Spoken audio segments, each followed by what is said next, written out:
Good afternoon. My name is Christoph Bales. I'm going to talk about using LNT, which is one of the LLVM sub-projects, to track performance. For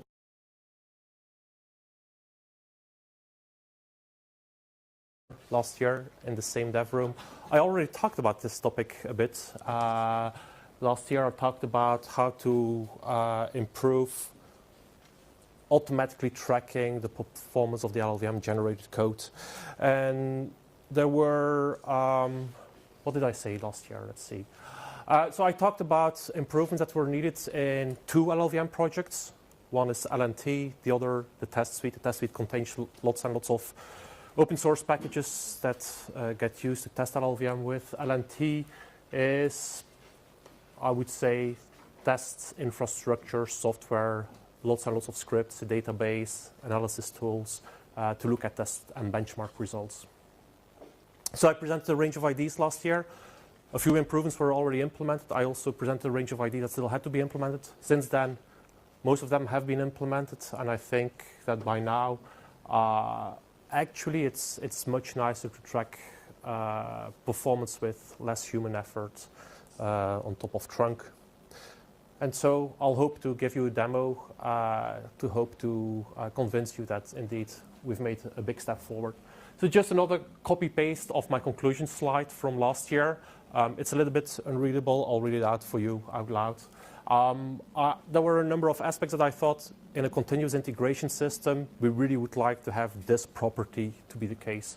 And then one of the properties was when it flags up an issue, it should flag up the issue so that it's actionable, meaning as a developer, you get a mail or any kind of notification, and then you know what to do to go and fix the problem.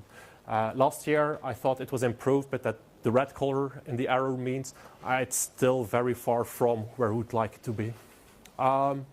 Another property would be to require as little as possible human effort. Last year, also my feeling, my experience is still a bit of improvement, but still not where we need it to be. And then the last bullet point is really a continuous integration system should help to enable a culture of everyone working, in this case on LLVM, to actually act on the delta. You committed something, because of that some correctness or performance regressed. It's natural for you to just go and act on it so that regression goes away. And I think last year, well, my personal assessment then was last year we hadn't implemented any improvements, hadn't seen any improvements on that just yet, and still far from where we would like it to be. Spoiler alert, I think for all three of these, we've made some improvements. I'll show you some details later on.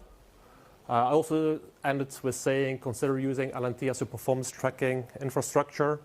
I think since last year, we made it a little bit easier to actually go and do so. I'll give a few more details. So first on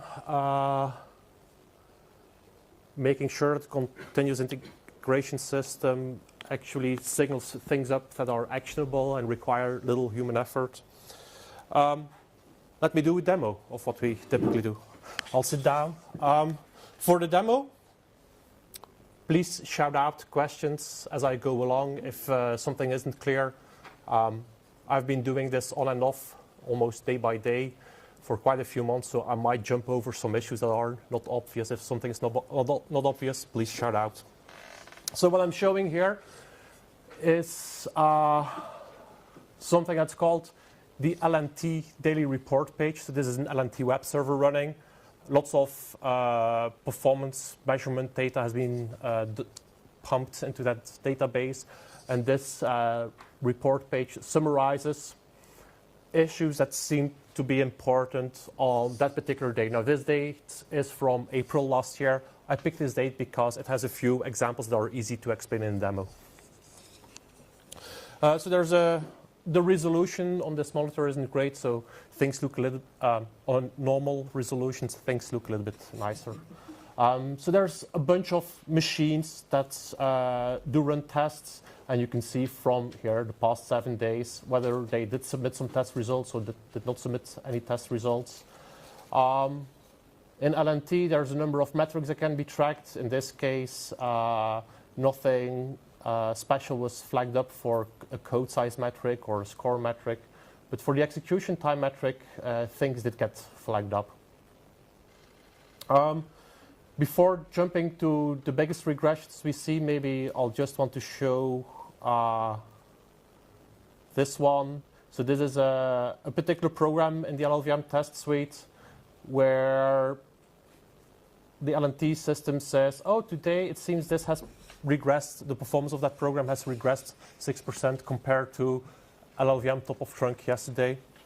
So one of the things that we added as part of, that was also discussed last year, is we have these little spark lines. So what you see here is how the performance evolved over the past 7 days. So just on this overview page, you get an immediate feel for how the performance evolved in the past 7 days. And we also do multiple runs per day. I hope everyone can see this. Maybe I'll scroll up a little bit. So we also do multiple runs per day. Let me try to zoom in a little bit. And one of the features that I don't know was already implemented last year is we also have this background color on the spark line. And actually, that background color just represents if the code that got generated by LLVM changed or didn't change on that particular day. So it's computed from a hash of the L file that got produced, which means that in this case you can interpret. So this is a data point from today. That's a data point from yesterday, the day before. They all have the same background color, which means that the actual code produced by LLVM didn't change on these days, even though the system reports different performance points. Immediately here, you can ignore that because you know it's my system that's a bit noisy. The code didn't actually change. There isn't actually any regression here. So already that helps save a lot of developer time because with just a glance, we can decide, we can ignore this one. This is just noise in the system. And there's the top points as well, which are identical to the current points. It means it's multimodal. Yeah, it's a bit of a multimodal program. I also had presentations on that on the US and Euro LLVM last year that go much deeper into what the causes may be of that and how to handle that. So if we now look at a real regression, so the top regression here says on three different cores, happens to be a Cortex A53, A57, and Cortex A9 on all of these 3 cores. The performance regressed by 188%, clearly not good. Here 75%. We can also see the background colors here changed compared to yesterday, so there was some actual change there. Let's go and investigate that. So let's click on the link for the biggest regression, the A53 one. Where we jump to now is the long-term plot for how performance of this particular program on that particular machine evolved over time. If I would have clicked this on the 15th of February, the chart would have stopped here. So of course now we're already quite a few months later, so there's a lot more data points. But yeah, you already see here that this is a major outlier. Let's go and investigate this. Well, we are now jumping to this particular run on that particular machine. So a whole bunch of programs from the test suite got run as part of one run on that particular machine. And we have an overview page here. So yes, once again, this program pops up. 188% performance difference. Yeah, we really need to go and investigate here this. So with some of the improvements that we made since last year, what we now also have is as part of the test suite runs, you can collect Linux perf profile information, so, and that gets also pumped into the database. And if you go here, you will see an overview of that. So already at the top, we see indeed the number of cycles spent has increased a lot. You also get a summary of, in this case, branch misses, cache misses, so like the headline, microarchitectural events that might cause a performance difference. And then you have the different functions. The hottest function, probably that's the one where some code generation was different. Let's look at the hottest function. This is the old version. This is the new version. And so here what you see is side by side the output that you would get if you would run this under Linux perf. So at this point, this also helps the developer efficiency. If before you just knew 200% performance difference, you would have to go and rerun the data under Linux perf to get it. If it gets stored in the database automatically, that's On just a similar machine with a similar yeah, setup. exactly. So this just saves a lot of time. I think before it typically goes for a few hours. You end up spending a few hours unless you do. This is the only job you do, and nobody wants to do this job as the only job they're doing. So if we just scroll through it, we see low percentages. Oh, and here we see some hot code. This is the hot code apparently in the old version, and some hot code in the new version. So sometimes this view already, you already see the instructions. It can be, it takes a bit of time to investigate. So one extra improvement we've done on top of that is in the web interface. We've put a bit of JavaScript to reverse engineer the control flow graph. So what you see now is the control flow graph structure of this whole program. And let me. So what you see here, every gray block is a basic block. You see the arrows jumping between them. You see, oh yeah, there's that hot basic block before. Actually, all the hot code is in a single basic block. Now we know that. All the hot code also here is in a single basic block. We have to compare those two. There's a percentage here. 98% of the time is spent in the single basic block. Now it's 99%. Actually, let's change instead of relative numbers. Let's go look at absolute numbers. So now it's much clearer that there is a performance difference. Before, we spent about 430 million cycles in that basic block. Now it's 700 million cycles. Yeah, the resolution of this, so you know that you have to look at these few instructions here. That's where it happened. The resolution of the screen isn't high enough, but I hope you'll believe me that here you see a division instruction, and in the old code there's no division instruction. Most developers know division instructions can be costly. That's probably the thing that caused the difference. Is that reciprocal? No, it's That's a U move then, yeah. this udiv, so an integer division instruction that before probably got, I yeah, remember that, yes. maybe it's a division by a constant, who knows. So I think that's, that might be the end of my demo if I remember correctly. So I think in the course of maybe 5 to 10 minutes, we've jumped from, let's see what yesterday's run looked like. We had a big performance delta. We ignored some pieces of noise, and now we see this is the code that changed, and it caused a performance difference. And you've done something that perf still doesn't have on ARM AR64, which is to understand the jumps and do Yeah. basic blocks. Yeah, as far as I know, someone might be working on that. I don't know. No, the last time I asked was a few months ago, and there's no support. Yeah. So for what it's worth, this is a really simple reconstruction of the control flow graph. It just has some regular expressions. This looks like a branch, so maybe It's the PC. So it's probably 99% accurate, but for just looking at this, it's good enough. So what we've learned with going in there, we understand what the code difference is from one day to the next. However, in LLVM, typically about 100 commits per day. I can stand up again.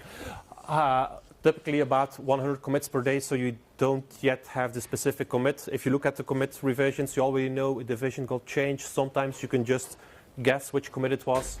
Quite often, one other technique we use is LLVM lab bisect. That's a tool that's in Zork now. So what that tool can do is if from all of your build machines you store continuously, it builds top of trunk Clang. So you have a whole bunch of Clang binaries available. If you store them into a build cache on a separate server, that particular script can fetch the different revisions from that server, and then if you add a script to it saying this is a problematic generated code, that's a good generated code, it can bisect to a specific commit.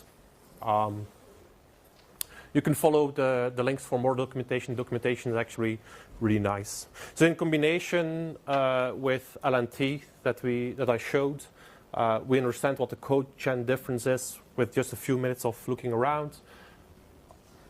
Depending on the size of your benchmark, this bisect will run quicker or slower, but this bisect can point you to a specific commit. So quite quickly you get to the point, this commit caused that code gen difference and it caused that percentage of performance delta. Do you also keep your self-hosted stage 2 copies or just stage 1? We keep one version, not multiple. So we keep just the Clang binaries produced by one bot. But it's just stage 1? Yeah. Because the one problem we had is that most of the problems we find are in stage 2. The stage 1s are easy to just revert, but the stage 2 ones we have to investigate. Yep. And then the Clang LLVM lab bisect means it doesn't help at all because we still have to be at stage 2 anyway. So you could well, so in LLVM lab you just put I believe it's you store the machine name that produced the Clang binary, so you could just store all of them. You could say these are stage 2 binaries. If you have a fast machine that could do stage 2 builds really fast, you can have a really high, nice resolution. Oh yeah, so sorry? Question? So for the specific problem we were looking at here, so we ended up sharing that information. Within 24 hours of this getting committed, this was detected. We found out what it was. How do we share that information? Well, just send an email to on the LLVM commits list. Every commit gets an email. Just reply to that one. It gets to the original author saying, we found something here. Luckily, we also saw the problem on one of the public bots. So then it's extra nice. The original developer, if he works at another place, they can also see that particular problem. And yeah, got fixed within 48 hours. And regressions are cheap if they get fixed quickly. Really nice outcome. So let me move back on my claims. So I think with the demo, I hoped that the improvements that I've shown here in LNT, it does help to signal issues in a way that is actionable. We ended up sending an email quickly and require a little effort. Well, actually, we all did the analysis together in a few minutes. So now moving to enabling a culture of acting on deltas. So I think we're starting to see some more signs of there's an improvement there. At least, I think it was Arnaud actually sending the email last April, that particular one. And you see it gets acted on, so there's an improvement compared to a number of years ago. There's probably a lot more that could be done to just make it easier to act on deltas.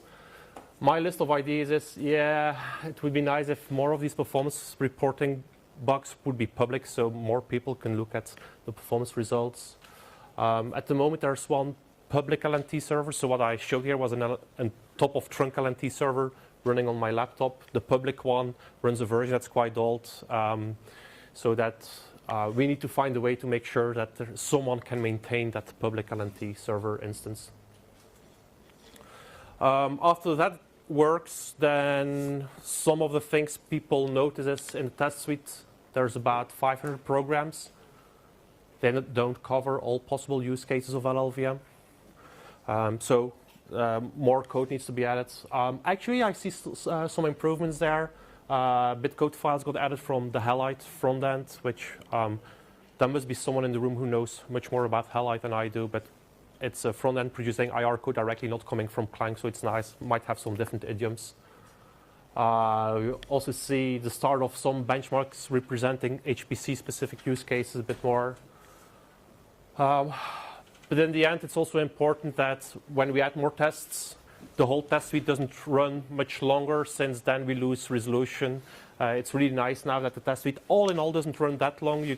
Even on very slow systems, you get feedback relatively quickly, so you can get multiple data points per day if you want to.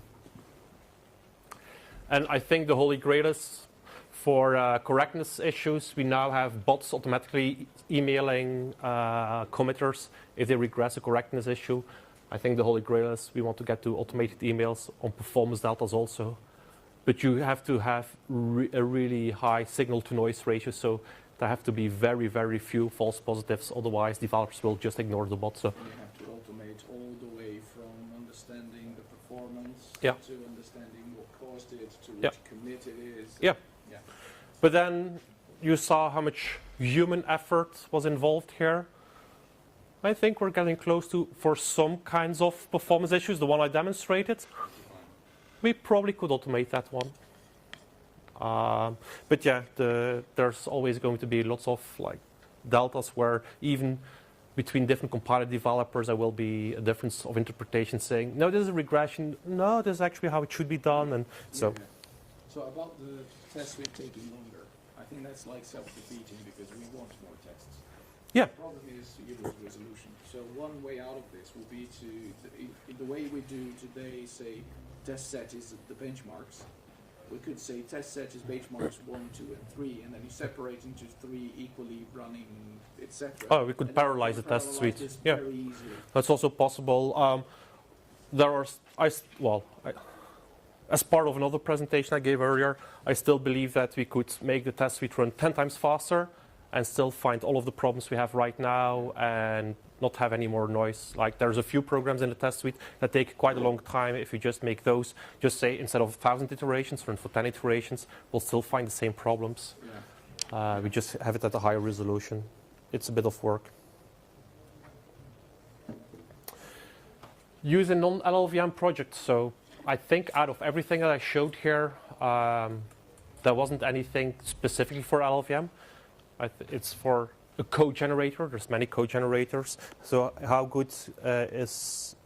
easy is it to use LNT and other code generators? Well, the interface into the LNT server, so what I demonstrated is a JSON file. So all the information is in JSON file.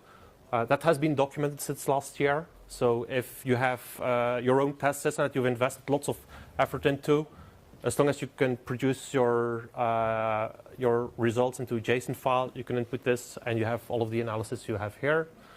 So I can just say that at least at ARM, we have the LLVM team using this, obviously. We also have the GCC team who started using it. And we have a team working on a product called Cycle Models who are as part of that, they're developing a Verilog to C++ compiler. They also started using this. Just to show that if you have a code generator, my feel is that you could use LNT if you think, from what you saw from the demo, it's useful.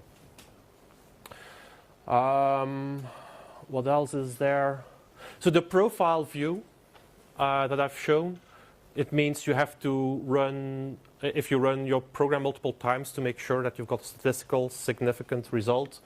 One of these runs have to be done under Linux perf to get the perf profile that has to be stored. So what we've done in the test suite is that with the CMake/litification of the test suite, which means you compile the programs with CMake and then lit is used to run them. It now becomes straightforward. If you add extra benchmarks, you just drop in a subdirectory, with also a CMake file.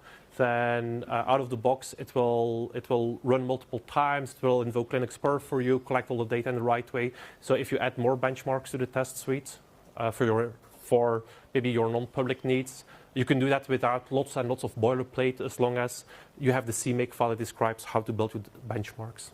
And test suite is already well built to add spec and embassy and all that. Oh yeah. So we've added quite a few even benchmarks beyond that to these kinds of runs. So in summary, I think there was without necessarily that much work, I think in using LNT there was a big improvement compared to last year. Documentation has improved. Probably there's still quite a bit to be done because documentation gets written by the people who use it most actively, and then you get blind spots for things that might not be obvious. So if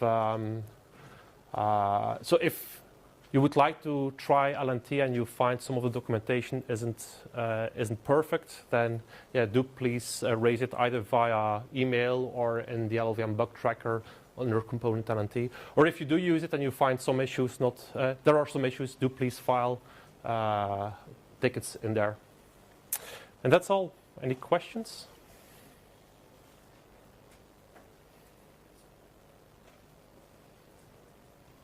Great. Oh, Jeroen? How does it scale?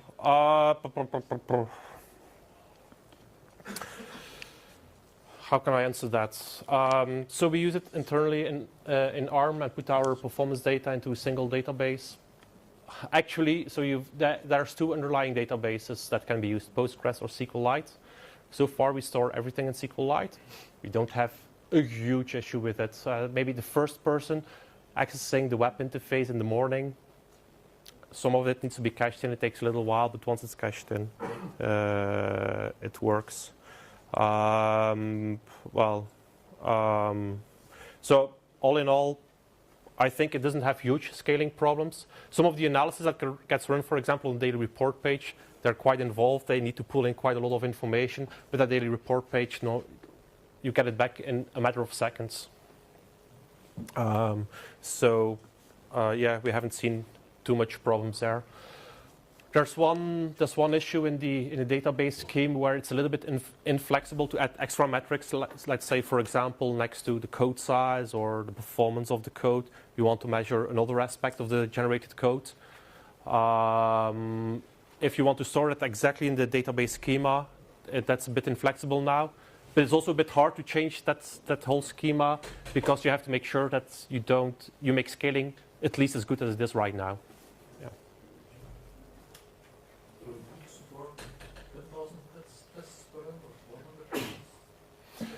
Well, so in a test suite, you've got something like 500 tests per run, and then you have a whole bunch of machines producing that, and then so it probably, you need to ask about how does it scale for number of tests stored in a database, or for this daily report page, number of tests run on that particular day, because that's the amount of data that will get analyzed. Yeah, I'm not sure. I think maybe we must be somewhere around 10,000 to 100,000 tests in a day, probably. Just off the back of my head, order of magnitude. I'm assuming there must be people who go in order of magnitude higher at least. So try it out and give feedback. But the report page, it only analyzes the last n days. It doesn't analyze the whole thing. So no. It doesn't need to scale to the number of tests. The only thing that reads all the tests is the final graph page, which shows all the tests, but then they're just data points. That's data points for a single program. Yeah. So yeah. So you never have to analyze like all the data from all the time and etc. No. Well, if someone would want to create another view where you analyze all of the data for all of the time, then yeah, that will be heavier. And you can scale the number of days, right? I think the production one today is 3 days max, and what you're showing is 7 days max. Oh yeah, that's just. So let me go back. It's actually so. You can change. There's. So if you look at here in the URL, it's a parameter there. Like very small tweaks like this to just make it an input box on the web page, that would be really nice. It's not there, so there's probably lots of tweaks that can be done. But at least for myself, I'm a compiler developer and not an infrastructure developer like this. So I added stuff until my job got a lot easier. That's it. Yeah.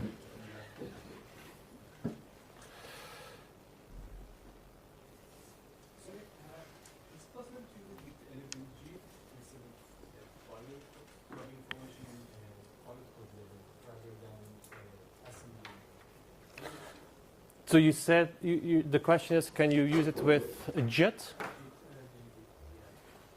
So definitely, what the page you see on the screen now, any code generator you can use it with. Where it gets more interesting probably is on the profile page, where you see this assembly. And then it depends. Right now, LNT assumes that in the JSON file with data you produce, it has a format that looks like Linux perf. So you have a percentage on the line and then some code next to it. It does. It doesn't have to be an assembly instruction. But you're gonna have to perf L of n. So how you get out of the JIT? How you get to the data from the JIT? I don't know, but if you have data that you can represent with a percentage of execution time with a line of code next to it, it can go in.